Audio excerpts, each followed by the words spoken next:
The question says that you must solve this without the use of a calculator.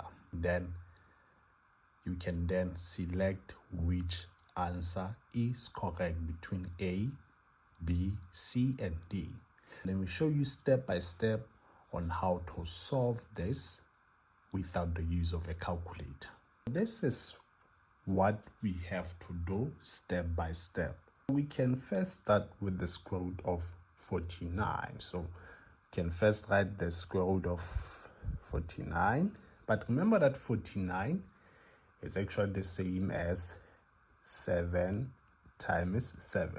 And then we have subtract 2 to the power of 3. So 2 to the power of 3 is the same as what? As 2 multiplied by 2 multiplied by 2.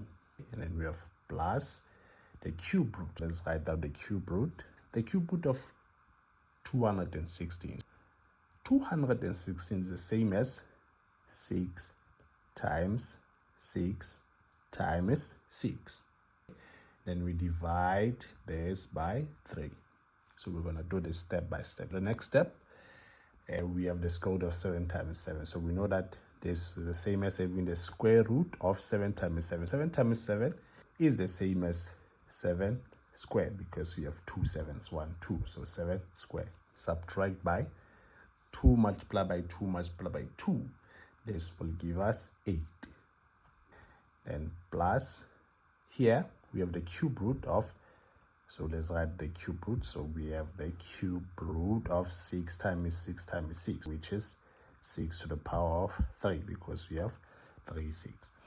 And we divide by 3. The following step, when you have the square root of 7 to the power of x, is the same as you having 7 to the power of 2, and then outside the bracket with an exponent of 1 over 2. So this is what the square root actually means. Minus 8 plus, here we have the cube root of 6 to the power of 3. So it's the same as having 6 to the power of 3, and then outside we have 1 over 3. This is what the cube root actually means.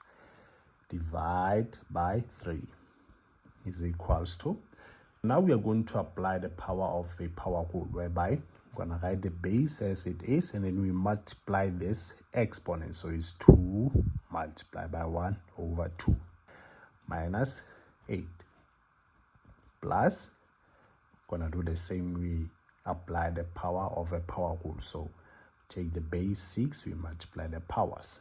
3 times 1 over 3. We still divide by 3.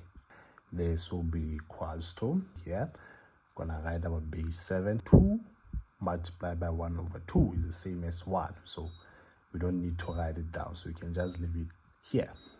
Subtract by 8. And then plus, the base is 6. So when you multiply 3 multiplied by 1 over 3 will give you 1. So we don't need to write this 1. You can just leave it as 6 divided by this 3. This will be equals to, so 7 minus 8 is the same as having minus 1 plus 6 over 3 is 2. So minus 1 plus 2 is the same as having 1. The correct answer then that we are basically going to select from here will be A.